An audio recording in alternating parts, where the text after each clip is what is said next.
One of the biggest things that people struggle with when they're writing memoir, myself included, is deciding what goes in and what goes out. As an editor, one of the biggest symptoms that I see in people's writing is that they'll explain a lot about their lives instead of digging into the actual moments and stories themselves. Explanations pull us out of time and they get us out of story. This is a major development cycle that I just saw happen with a fellow writer that I'm working with.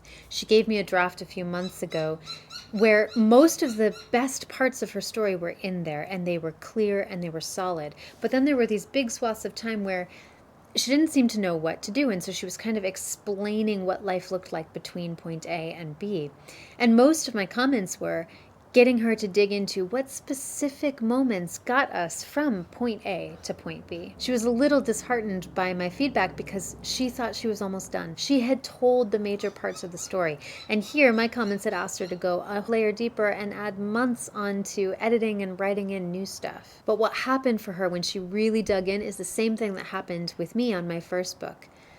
All the places where I had explained things were actually places where I had unconsciously skipped over certain events that were painful or important because I just didn't know how to get into it. In some cases, they were really subtle moments where not a lot happened, but I was so sensitive that a lot changed for me, and I was kind of embarrassed about that sensitivity.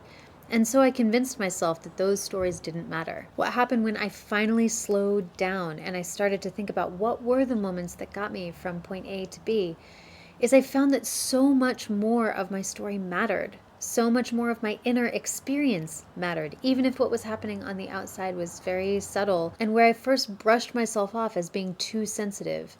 Now, because of going into those stories, I started realizing what was important about my sensitivity and how it helped guide me toward what was right for me. So to bring this back to writing basics, how do you know when it's okay to use an explanation to skip over a period of time or whether you need to dig in and tell stories about it? Here's my guideline. A reader will always forgive you if all you're doing is spanning a piece of time, but they will feel it if you miss out on steps of your evolution, how you got from one place to another, how you changed, how you evolved, no matter how subtle it was. Time and time again, I find in myself and with other writers that it's usually not entirely an accident if we skip over a span of time.